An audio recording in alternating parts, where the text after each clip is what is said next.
akan menjelaskan pengertian dari pengelolaan atau managing dalam teknologi pendidikan adalah pengendalian teknologi melalui perencanaan, perorganisasian, pengkoordinasian, dan penilaian.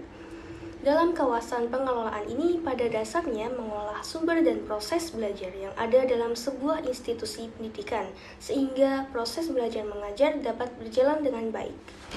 Dalam pengelolaan ini, sudut pandangnya itu bukan lagi tentang pembelajaran di lingkungan kelas, melainkan sebagai pemimpin.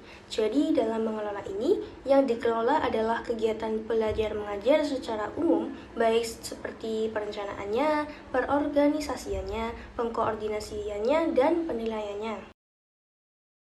My name is Aida Zafirah, NIM 205228086. Jadi di sini saya akan menjelaskan mengenai cakupan managing dalam teknologi pendidikan.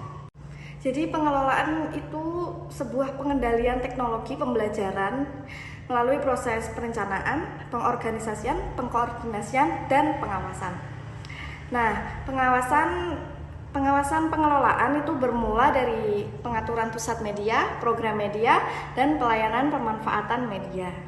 Tiap perkembangan baru itu memerlukan pengelolaan yang baru juga. Hal ini dikarenakan agar pengelolaan pembelajaran bisa dilakukan secara sistematis, terstruktur, dan mampu memberikan keefektifan serta keefisienan dalam pengaplikasiannya. Nah, berikut adalah beberapa cakupan manajemen dalam teknologi pendidikan. Yang pertama yaitu manajemen proyek. Manajemen proyek melibatkan perencanaan, monitoring, pengontrolan desain pembelajaran, dan proyek pengembangan. Peran manajemen proyek ini merupakan peran yang berhubungan dengan benang merah menuju keberhasilan dan peran yang menghendaki internal. Kenapa dikatakan begini? Karena manajer proyek bertanggung jawab untuk merencanakan, menjadwalkan, dan mengontrol fungsi-fungsi desain pembelajaran atau proyek yang lain. Jadi, mereka harus melakukan organisasi, pendanaan, menetapkan sistem monitoring informasi, serta mengevaluasi kemajuan. Yang kedua yaitu manajemen sumber, atau biasa disebut resource management. Jadi resource management itu melibatkan perencanaan, monitoring, dan pengontrolan sistem dukung sumber daya dan layanannya. Manajemen sumber daya merupakan kajian yang kritis, sebab manajemen ini mengontrol akses sumber termasuk personalia, anggaran, sarana, waktu, fasilitas, dan sumber pembelajaran. Efektivitas biaya dan justifikasi efektivitas untuk belajar adalah karakteristik penting dari manajemen sumber. Oke, yang selanjutnya adalah pengelolaan sistem penyampaian.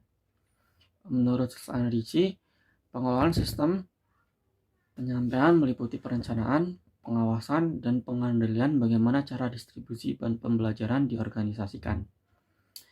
Hal ini merupakan gabungan medium dan cara penggunaan yang dipakai dalam menyajikan informasi pembelajaran kepada pembelajar. Jadi pengelolaan sistem penyampaian ini memberikan perhatian pada permasalahan produk seperti persyaratan perangkat keras atau lunak atau dukungan teknis terhadap pengguna maupun operator. Pengelolaan ini juga memperhatikan permasalahan proses seperti pedoman bagi desainer dan instruktur atau pelatih. Yang keempat ada pengelolaan informasi.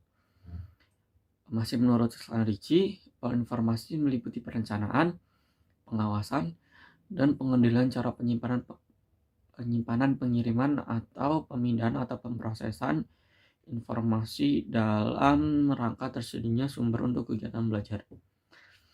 Dalam konteks ini terjadi cukup banyak timpang tindih antara penyimpanan, pengiriman, atau pemindahan dan pemrosesan karena fungsi yang satu sering diperlukan untuk melakukan fungsi yang lain.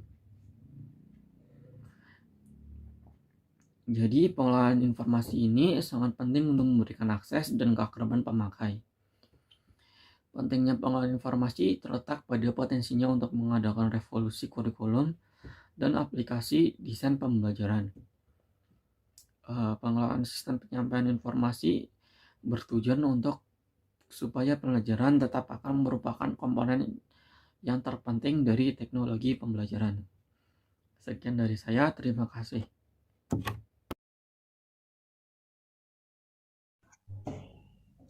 Baik, selanjutnya saya akan menjelaskan contoh penerapan managing teknologi pendidikan. Yang pertama adalah pengelolaan sumber, seperti penyediaan anggaran yang memadai, kemudian ruang dan fasilitas pembelajaran yang kondusif, koleksi pustaka atau buku yang lengkap, kemudian akses perpustakaan yang mudah juga modern ya, dan komputer yang terhubung dengan internet, software yang berlisensi dengan jumlah juga yang memadai.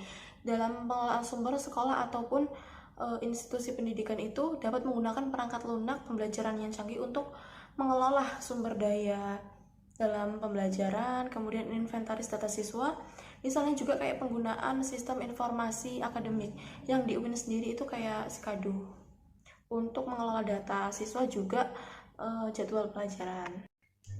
Selanjutnya ada pengelolaan sistem penyampaian, seperti mengelola buku yang ada di perpustakaan, terutama itu terkait dengan ketentuan peminjaman buku dan mengelola fasilitas digital library. Jadi dalam pengelolaan sistem penyampaian itu, bagaimana kita menciptakan sistem agar sumber daya yang ada itu dapat dinikmati oleh seluruh siswa untuk menunjang kegiatan belajar mengajar. Contoh terakhir dari penerapan managing teknologi pendidikan adalah pengelolaan informasi, seperti membuat kebijakan agar siswa itu mengisi kuesioner setelah proses pembelajaran selesai. Fungsi pengelolaan informasi sendiri itu untuk mengevaluasi sistem pembelajaran, kemudian kurikulum pembelajaran dipakai, pengelolaan digunakan untuk perbaikan dalam proses pembelajaran tersebut.